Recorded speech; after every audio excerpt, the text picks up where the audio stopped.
Dernière question, Monsieur le ministre. Lors du dernier voyage du président Paul Kagame ici à Brazzaville, un certain nombre d'accords ont été signés et parmi ces accords, il y a un accord qui a été mal compris par les Congolais. Il s'agit d'un accord qui autoriserait à une société rwandaise d'exploiter les terres congolaises sur une durée de 25 ans. Monsieur le ministre, l'occasion vous est donnée d'expliquer aux Congolais ce dont il est question exactement. Bon, déjà, il faut corriger une chose. Il ne s'agit pas d'une société rwandaise. Il s'agit d'abord d'une société de droit congolais dont les actionnaires au niveau du consortium sont au Rwanda. Premièrement. Et il faut bien comprendre le concept. Il ne s'agit pas forcément de dire, comme je l'ai entendu ici et là, que nous donnons des terres au Rwanda. L'État ne donne pas ces terres et l'État ne les vend pas. L'État met à disposition par le mécanisme donc de baux amphithéotiques, donc des espaces de terre à des sociétés. Et ce n'est pas une première au Congo. Nous avons, si je prends par exemple dans le département de la Sangha, nous avons donné des hectares et des hectares à des sociétés malaisiennes pour faire l'exploitation forestière.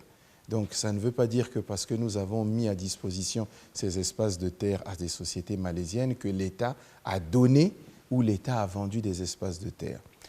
Nous avons antérieurement, dans ce même pays, mis à disposition à des sociétés sud-africaines dans le département de la Bouenza des hectares et des hectares pour faire la culture de maïs.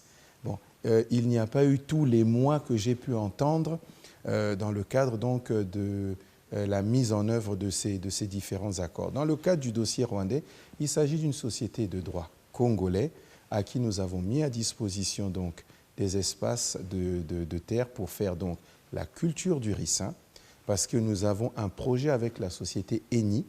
Il faut le savoir, la société Eni qui veut développer donc les biocarburants et l'approvisionnement dont Eni a besoin pour développer le biocarburant, c'est le ricin. Et il faut savoir que les Congolais ne sont pas exclus à ce projet, je tiens à le dire. Les Congolais ont tout à fait leur place pour eux également développer la culture du ricin. Et je dirais même que c'est un projet qui est tout à fait ouvert dans la mesure où vous avez, c'est un fait assez rare, un partenaire qui vous dit d'entrée de jeu, la culture de ricin qui sera produite, je vais l'acheter intégralement parce que j'ai besoin de cette culture pour développer à travers donc, les agro-hubs que Eni va mettre en place, le biocarburant que je vais exporter pour mes raffineries. Donc il s'agit en réalité d'un contrat qui est tout à fait classique et je tiens à rassurer le peuple congolais, puisque ça je l'ai entendu aussi, qu'il y aura une main-d'œuvre abondante étrangère qui viendra du Rwanda. Il n'en est pas du tout question, puisque dans l'accord tel qu'il est rédigé, je le cite, c'est l'article 2. L'article 2 dispose de façon claire que la main-d'œuvre dans le cadre de ce projet est essentiellement nationale. Donc nous avons fait ce projet parce que nous avons pensé également qu'il permettrait de créer des emplois principalement pour les Congolais.